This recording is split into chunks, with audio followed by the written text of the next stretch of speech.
You used to be called a legend of dancing world. This Maximus is Ukraine. Ukrainian dancers can dance with Russian ones and with Belarus dancers. Who are you as a dancer?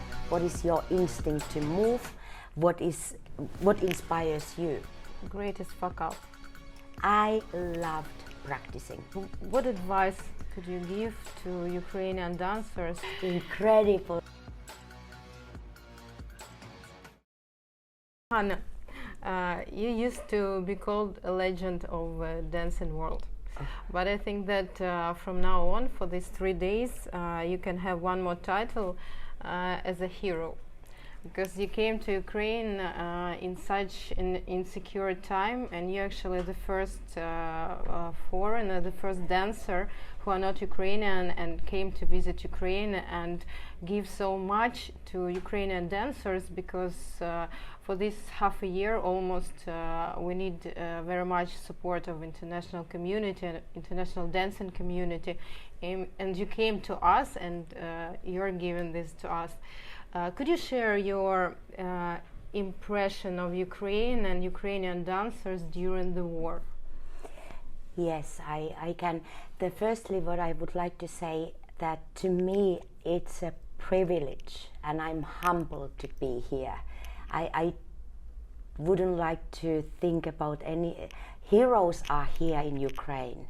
You are heroes because you are in a very difficult situation, and the way you are still working and dancing and being in the studio and making the most of it what you can.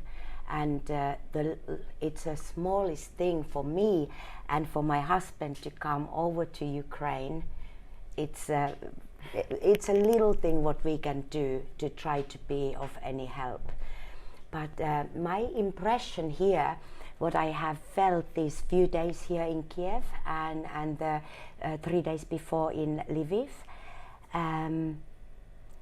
first of all, I am amazed with the inner strength, the beauty of sincerity in the passion in the dance floor, what I see. And I can relate that there is some, of course, because of being in a very hard situation in your country, it raises emotions. And what I see on the floor, it's the freedom of expression to dance.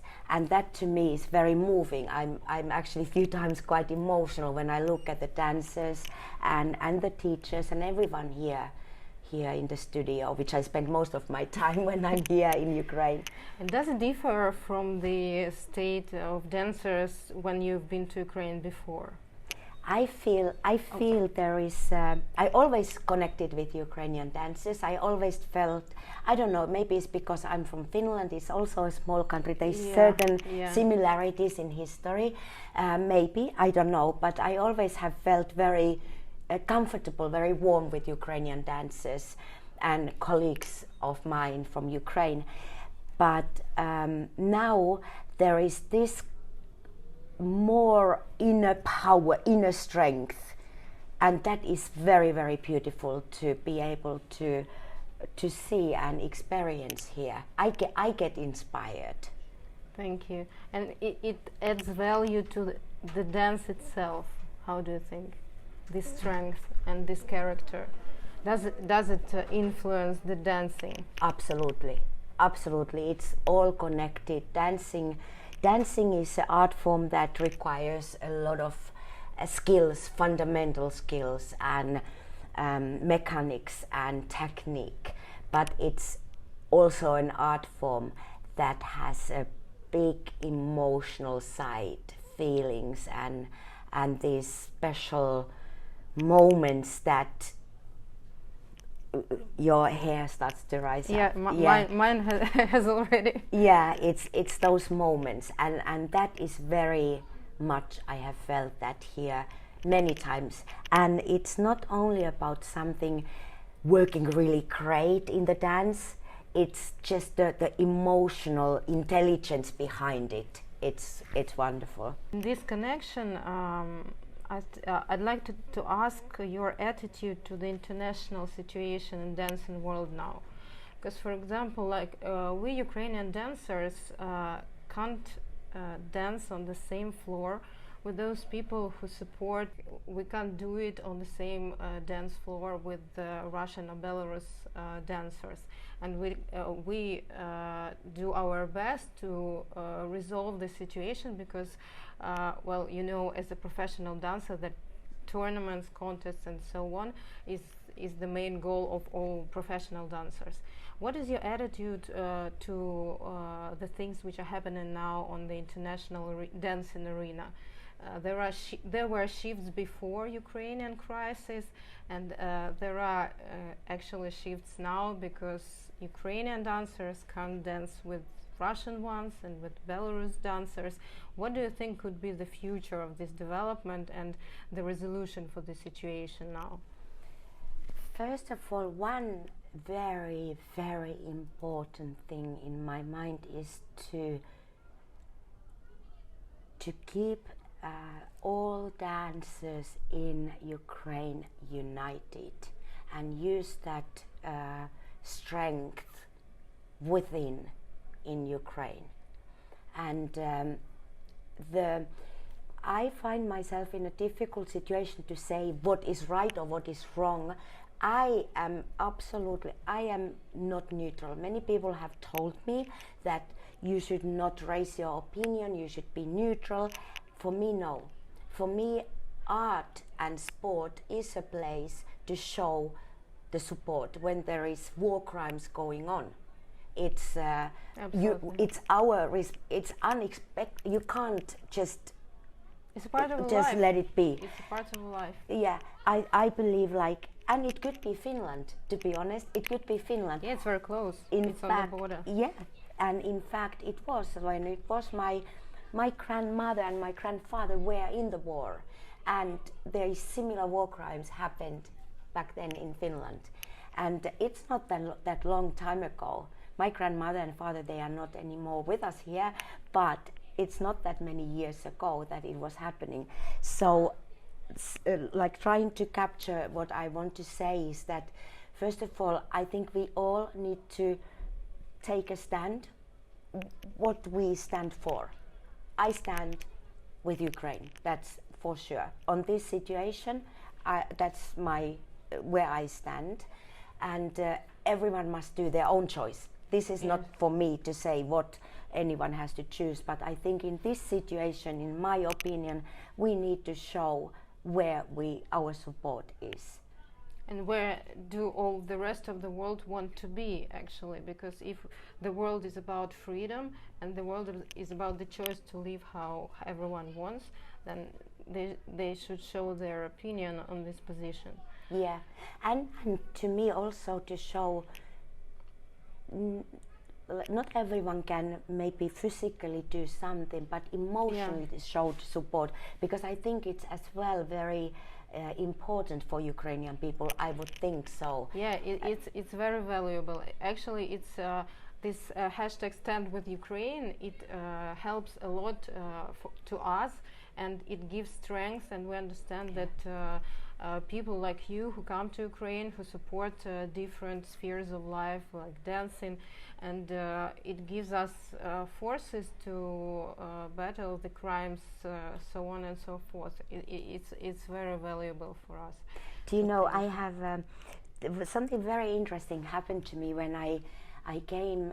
We were on our way. Yes, we drove from Finland, and it's like 18 hours drive, and it's quite funny. Like, people say, like, how can you do it? We have fun with my husband. While we're talking, we have funny jokes. I don't think it's actually good to share those jokes, because when you get tired, you like what happened in war is in war. Yeah.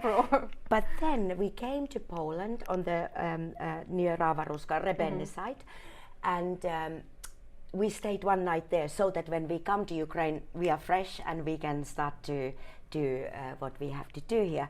And suddenly I was very tired, and I thinking, and I was like, I need to, for some reason, need to see movie Gladiator again. I have seen it so many times, and something came like, I need to watch it.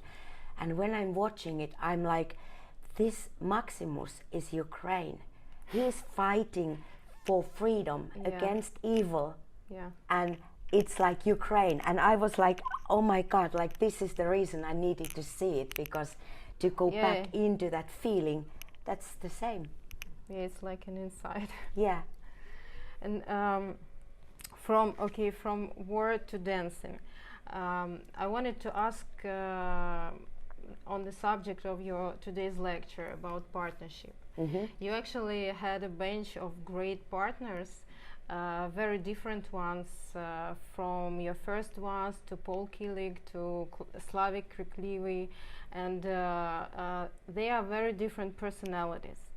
And what's in your opinion is the main recipe for a good partnership for both sides, for a girl and a boy?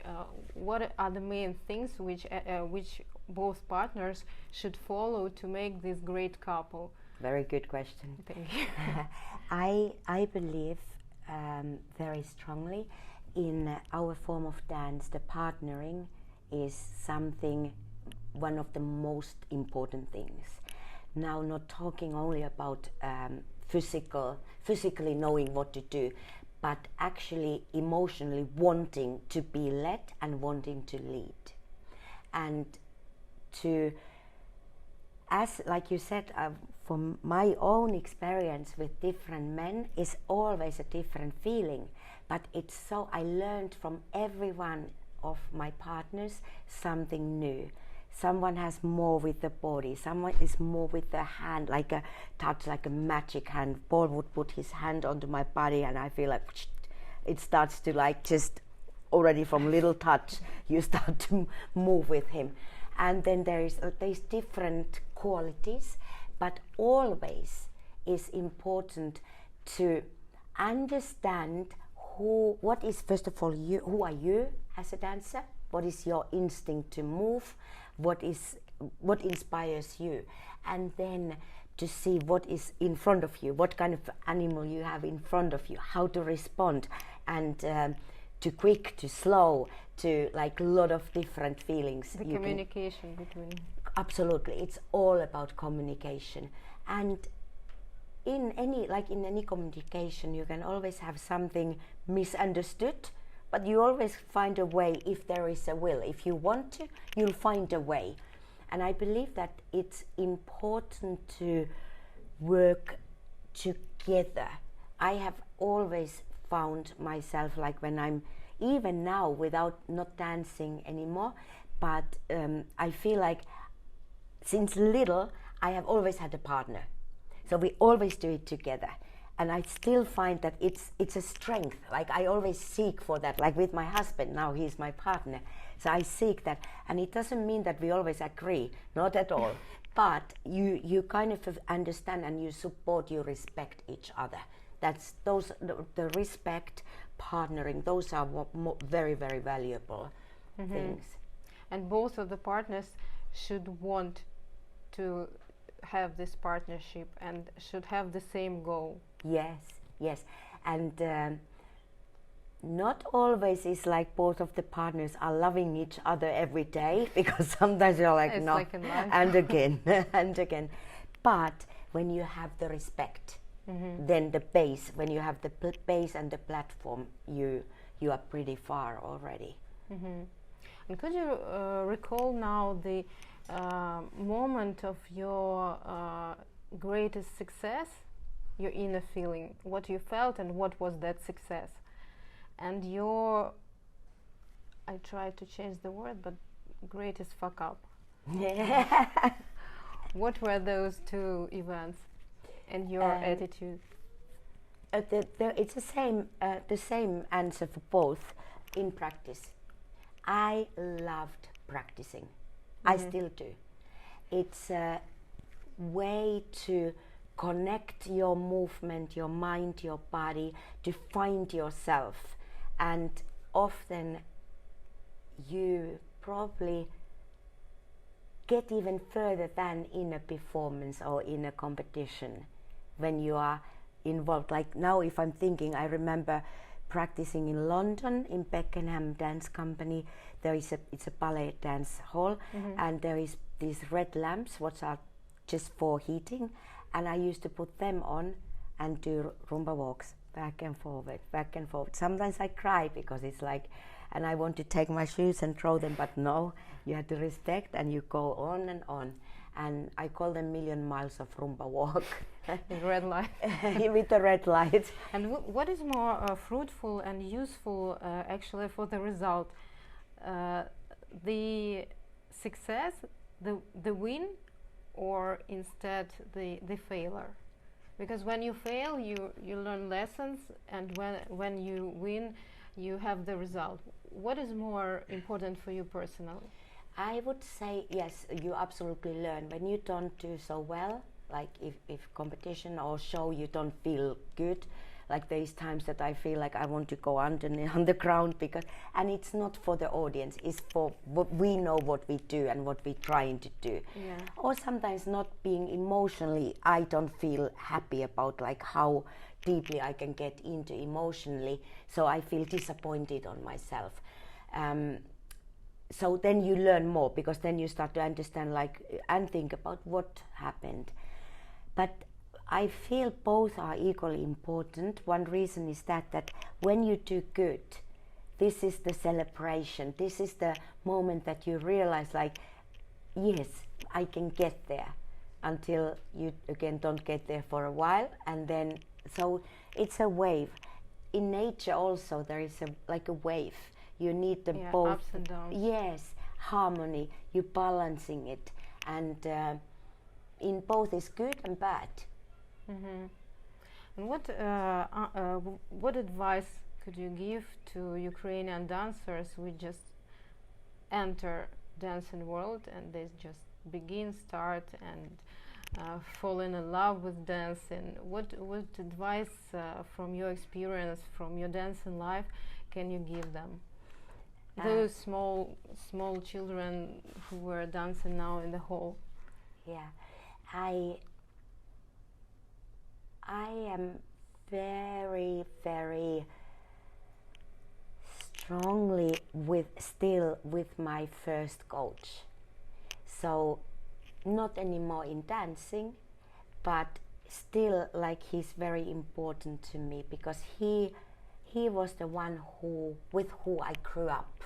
Mm-hmm.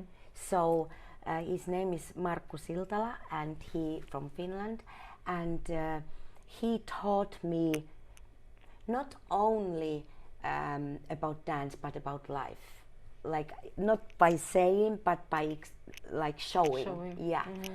And I'm very happy that I understood already at that young age to stay connected, even if I didn't study with him anymore for years and years when I was professionally dancing, but he was very important to me, because I knew that's where I come from, that's my roots. Mm-hmm. So that always to stay connected to from where you come from. Also, another thing is that when you make your choice what you do or how you move forward, stick with it, because sometimes it's not easy, but most often when you choose something and you go with it and you are devoted to it, you will get the results. It may take time, it may come fast, but you will get there if you. So thank you very much for coming to Ukraine again. You are the first, and it's, if I'm, for example, from a foreigner from other country, and something happens somewhere and it's war, and I've never thought that it would become so in my country, but it's really a great value for us that you come and you support, and I think those small children and juniors and everyone who attended this lecture, which was tremendous, I think, because I haven't seen so many people in this hall at all. Never. Yeah, incredible amount, and the atmosphere, the feeling, and everyone's eyes are shining. It was like, you know, a big, great meditation when everyone in this Yeah. circle was moving in the same direction. It was wow. Yeah, and that is the same. Like, I feel like I'm grateful, and I feel privileged that I can be here. I can experience this, and I can sense the people in this country, and how the power, the strength inside. That is very impressive for me. Very inspiring, very impressive to see this, and I think I will cherish these moments forever in my heart. And for us, it's a great breath of fresh air and inspiration to move on and not to quit and to stick with what we're doing here now, despite all war conditions which are going on. Thank you. Thank you so much. Thank you.